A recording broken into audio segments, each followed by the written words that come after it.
¿Por qué Jacob, el patriarca de Israel, hizo algo tan extraordinario al final de su vida?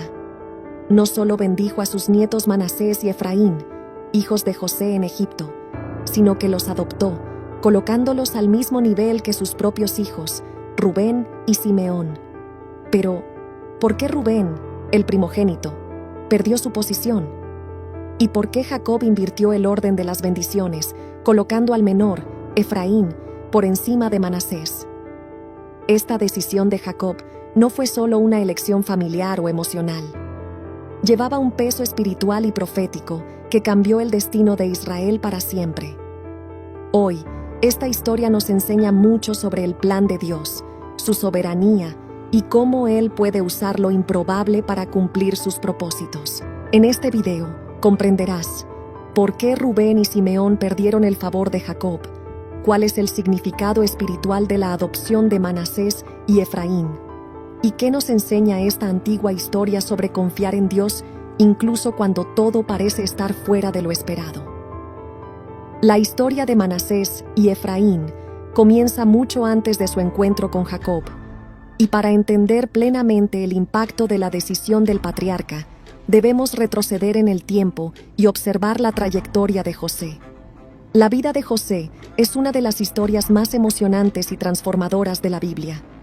No solo enfrentó giros inesperados, sino que también demostró una fe inquebrantable y una impresionante confianza en el plan de Dios. Incluso, en medio de las mayores adversidades, José era el hijo favorito de Jacob, nacido de la amada Raquel, lo que ya generaba celos entre sus hermanos. Pero lo que realmente intensificó el odio de sus hermanos fueron los sueños proféticos de José. En ellos, José se veía como líder sobre su familia, algo incomprensible e inaceptable para sus hermanos mayores. Génesis 37, 5-11. Movidos por los celos, sus hermanos tramaron contra él. Primero, lo arrojaron a una cisterna y después decidieron venderlo como esclavo a unos mercaderes ismaelitas que se dirigían a Egipto. Para José, el calvario apenas comenzaba. Fue llevado a una tierra extranjera, lejos de su familia, y vendido nuevamente, esta vez a Potifar, un oficial del faraón. A pesar de ser esclavo, José mantuvo su fidelidad a Dios. Rápidamente ganó la confianza de Potifar y fue puesto a cargo de toda su casa. Sin embargo, la injusticia llegó a su vida. Tras resistir las insinuaciones de la esposa de Potifar, José fue falsamente acusado de intentar abusar de ella y terminó encarcelado. En la prisión, su fe no flaqueó. José continuó sirviendo, y Dios estaba con él, dándole gracia ante el encargado de la cárcel. Fue en prisión donde interpretó los sueños de dos siervos del faraón, el copero y el panadero. Esta habilidad, otorgada por Dios, sería su puerta de salida. Años después, cuando el faraón tuvo sueños inquietantes que nadie podía interpretar, el copero recordó a José. José fue llamado ante el faraón y, con sabiduría divina, reveló el significado de los sueños. 7 años de abundancia serían seguidos por 7 años de hambruna severa. Impresionado, el faraón no solo creyó en José, sino que lo nombró gobernador de todo Egipto, encargado de preparar al país para enfrentar la crisis. Ahora, de esclavo injustamente tratado, José se convirtió en el segundo hombre más poderoso de Egipto. Este ascenso no fue solo un logro personal, sino parte del plan de Dios para preservar la descendencia de Jacob y cumplir sus promesas. En este contexto, José se casó con Asenat, hija de Potifera, sacerdote de On. Génesis 41-45. Esta unión no solo marcó un hito personal para José, sino que simbolizó cómo Dios estaba cumpliendo su promesa de bendecir a José incluso en tierra extranjera. De este matrimonio nacieron 2 hijos, Manasés y Efraín. Cada uno de ellos recibió un nombre con profundo significado espiritual, reflejando la trayectoria de José hasta ese momento. Manasés: Dios me hizo olvidar todo mi sufrimiento y toda la casa de mi padre. Este nombre no significa que José haya abandonado a su familia, sino que Dios lo había sanado del peso emocional de sus traumas. Estaba aprendiendo a vivir con alegría y propósito, incluso lejos de su hogar. Efraín. Dios me hizo prosperar en la tierra de mi sufrimiento. Este nombre celebraba la fidelidad de Dios al transformar las adversidades en bendiciones. La historia de José culmina con el reencuentro con su familia durante la hambruna que azotó toda la región. Sus hermanos, quienes lo habían vendido como esclavo, llegaron a Egipto en busca de alimento, sin saber que aquel a quien imploraban era el mismo hermano que habían traicionado. La reacción de José fue de compasión, no de venganza. Reconoció la soberanía de Dios en todos los eventos de su vida y declaró: «Ustedes pensaron hacerme mal, pero Dios lo convirtió en bien para preservar la vida de muchos». Génesis 50:20. Gracias a la sabiduría y posición de José, la familia de Jacob encontró refugio en Egipto y fue preservada durante los años de hambruna. Manasés y Efraín crecieron en este ambiente, entrelazando su identidad israelita con la cultura egipcia. Sin embargo, la historia adquiere una nueva dimensión cuando Jacob, ya anciano y consciente de que sus días estaban llegando a su fin, toma la decisión de adoptar a sus 2 nietos como si fueran sus propios hijos. Esta acción no era solo simbólica. Colocaba a Manasés y a Efraín al mismo nivel que los demás hijos de Jacob, asegurándoles una parte directa en la herencia de Israel. En la cultura de aquella época, la primogenitura y la herencia estaban directamente relacionadas con la continuidad del pacto de Dios con Abraham, Isaac y Jacob. Al adoptar a Manasés y a Efraín, Jacob estaba declarando que los hijos de José no solo formarían parte de las 12 tribus de Israel, sino que desempeñarían un papel central en la formación de la nación. Esta decisión era aún más significativa porque José había estado lejos de su familia durante la mayor parte de su vida. Al incluir a sus hijos en la bendición patriarcal, Jacob restauraba completamente la conexión de José con la línea de la promesa.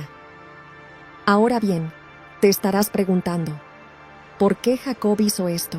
Esta decisión tenía profundas motivaciones espirituales. A lo largo de su vida, Jacob había aprendido que Dios no actúa según la lógica humana. Él mismo, siendo el menor, recibió la bendición de Isaac en lugar de Esaú, el primogénito. Ahora veía en los hijos de José una oportunidad para continuar esta línea de gracia, colocando la soberanía de Dios por encima de las tradiciones humanas. Jacob era consciente de que su familia era imperfecta. Rubén, su primogénito, había perdido su lugar de honor al deshonrar a su padre. Génesis 35:22. Simeón y Leví también habían cometido actos de violencia extrema. Génesis 34. Al destacar a Manasés y a Efraín, Jacob estaba declarando que Dios puede redimir historias y usar a quien Él quiera para cumplir sus planes. Para entender completamente la adopción de Manasés y Efraín, necesitamos examinar los antecedentes de esta decisión. ¿Por qué Jacob retiró el protagonismo de Rubén, su primogénito, y de Simeón, el segundo en la línea de sucesión? Después de todo, en la cultura antigua, la primogenitura era un derecho casi sagrado, que garantizaba liderazgo familiar y una doble porción de la herencia. Rubén era el primer hijo de Jacob con Lea, su primera esposa. Como primogénito, debería haber heredado el rol de líder entre sus hermanos. Sin embargo, Rubén perdió este privilegio debido a un grave error que cometió. Tuvo relaciones con Bila, una de las concubinas de Jacob. Génesis 35:22. Este acto fue visto como una falta de respeto inaceptable, no solo contra su padre, sino también contra el orden familiar establecido. Cuando Jacob confronta a Rubén, sus palabras son directas y duras. Inestable como las aguas, no serás el primero, porque subiste al lecho de tu padre y lo profanaste. Génesis 49:4. Rubén había demostrado falta de carácter y autocontrol, cualidades esenciales para alguien que debía liderar y portar la bendición de la primogenitura. Como resultado, Jacob decidió que no sería el principal heredero. Si el error de Rubén era personal, los de Simeón y Leví fueron públicos y violentos. Estos dos hermanos lideraron una venganza brutal contra los hombres de Siquem tras el incidente con su hermana Dina. Génesis 34. Aunque su motivación era proteger el honor de su familia, el acto estuvo marcado por una violencia extrema y engaño. Asesinaron a todos los hombres de Siquem, causando escándalo y poniendo en peligro a toda la familia de Jacob. Jacob, ya al final de su vida, recuerda la actitud de Simeón y Leví con tristeza. Maldito sea su furor, tan fiero, y su ira, tan cruel. Los dividiré en Jacob y los dispersaré en Israel. Génesis 49, 7. Esta profecía se cumplió más tarde. Simeón fue absorbido en gran parte por la tribu de Judá, y Leví no recibió una porción territorial, convirtiéndose en una tribu sacerdotal. Con Rubén descalificado y Simeón y Leví también perdiendo su posición, se abrió espacio para que Jacob tomara una decisión sorprendente: otorgar a José, a través de sus hijos Manasés y Efraín, la porción doble de la herencia que tradicionalmente correspondía al primogénito. Jacob vio en José a un hijo fiel, un hombre que había soportado la adversidad con fe y se había mantenido íntegro en medio de las pruebas. Por ello, los hijos de José serían elevados al estatus de hijos directos de Jacob. Ellos ocuparían el lugar destacado que Rubén y Simeón habían perdido. El momento más inesperado de la adopción de Manasés y Efraín ocurre cuando Jacob comienza a bendecirlos. José, como buen padre, posiciona cuidadosamente a sus hijos frente a Jacob. Manasés, el primogénito, a la derecha de Jacob, y Efraín, el menor, a la izquierda. Después de todo, según la tradición, la bendición más significativa debía ir al hijo mayor. Pero algo sorprendente sucede. Jacob cruza las manos, colocando su mano derecha sobre Efraín y su mano izquierda sobre Manasés. José, confundido, intenta corregir a su padre. «No, padre mío, este es el primogénito. Pon tu mano derecha sobre su cabeza». Génesis 48, 18. Pero Jacob se niega, diciendo: «Lo sé, hijo mío, lo sé. También él llegará a ser un pueblo, y también será grande. Pero su hermano menor será más grande que él, y su descendencia llegará a ser una multitud de naciones». Génesis 48, 19. La decisión de Jacob no fue arbitraria. Estaba siendo guiado por Dios, como en tantos otros momentos de su vida. Jacob sabía, por revelación divina, que el plan de Dios para Efraín era mayor que el de Manasés. Aunque ambos fueron bendecidos, Efraín tendría una prominencia que se vería a lo largo de la historia de Israel. Esta inversión es un tema recurrente en la Biblia. Dios frecuentemente elige al improbable, al más débil o al más joven para cumplir sus propósitos. Lo vemos con Caín y Abel, Ismael e Isaac, Esaú y Jacob, y ahora con Manasés y Efraín. Esta práctica desafía las normas humanas y nos recuerda que Dios no actúa según nuestras expectativas. La bendición de Jacob sobre Efraín y Manasés no era solo simbólica, era un acto profético que apuntaba al futuro. Efraín, el menor, se convertiría en una de las tribus más poderosas e influyentes de Israel. De hecho, el nombre Efraín a menudo se utilizó para representar al reino del norte, compuesto por las 10 tribus. Por otro lado, Manasés, aunque también bendecido, tuvo una posición menos prominente. Se convirtió en una tribu importante, pero nunca alcanzó la influencia de Efraín. La decisión de Jacob de adoptar a Manasés y Efraín como sus propios hijos fue un acto profético que repercutió en toda la historia de Israel. Estos dos jóvenes no eran solo nietos de Jacob, fueron colocados entre los patriarcas que darían origen a las tribus de Israel. Pero, ¿qué sucedió realmente con su legado a lo largo del tiempo? Manasés recibió una herencia territorial única. La tribu fue dividida entre ambos lados del río Jordán. Esta división no era una señal de debilidad, sino de extensión e influencia. Manasés se convirtió en una de las tribus más grandes en términos de territorio, ocupando tierras fértiles y estratégicas. Esta posición les dio un papel importante en la economía y la defensa de Israel. Por ejemplo, parte de la tribu se encontraba en Transjordania, una región rica en pastizales y comercio, mientras que la otra parte ocupaba áreas centrales de la Tierra Prometida. También fueron conocidos por su valentía militar, especialmente en las campañas de conquista lideradas por Josué. Sin embargo, la historia de Manasés también revela momentos de fallas. La tribu fue criticada por no expulsar completamente a los cananeos de sus tierras, lo que resultó en la convivencia con culturas idólatras y en una influencia negativa sobre el pueblo de Israel. Jueces 1, 27 a 28. Esto nos muestra cómo la bendición de Dios puede ser comprometida cuando no somos totalmente obedientes. Efraín, por otro lado, destacó como una de las tribus más influyentes de Israel. Aunque era el menor de los dos hermanos, la bendición de Jacob se cumplió de manera impresionante. Josué, el gran líder que guió a Israel en la conquista de la tierra prometida, era de la tribu de Efraín. Números 13:8. Más tarde, Efraín se convirtió en la tribu dominante en el reino del norte, y su nombre pasó a ser usado como sinónimo de todo el reino. Por ejemplo, en Oseas, Dios frecuentemente se refiere al reino del norte como Efraín, Oseas 4:17, mostrando la influencia simbólica y práctica de esta tribu. No obstante, el liderazgo de Efraín trajo desafíos. La tribu frecuentemente mostró orgullo y autosuficiencia, lo que resultó en conflictos internos con otras tribus y, eventualmente, en su caída en la idolatría. Esta trayectoria nos enseña que la posición destacada conlleva grandes responsabilidades espirituales.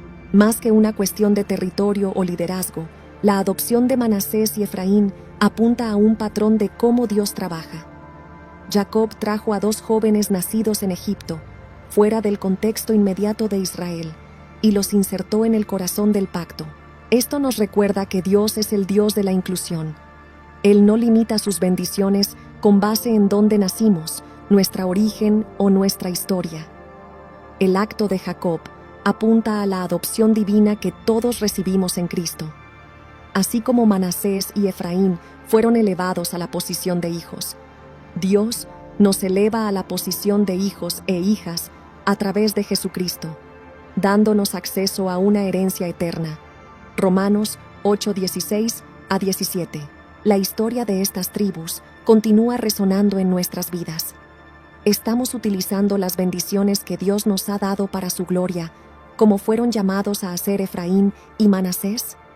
¿Estamos cumpliendo nuestro propósito o permitiendo que distracciones e influencias externas debiliten nuestra fidelidad a Dios? Manasés nos enseña la importancia de ocupar plenamente el territorio que Dios nos da, sin concesiones. Efraín nos recuerda que, con grandes bendiciones, vienen grandes responsabilidades espirituales.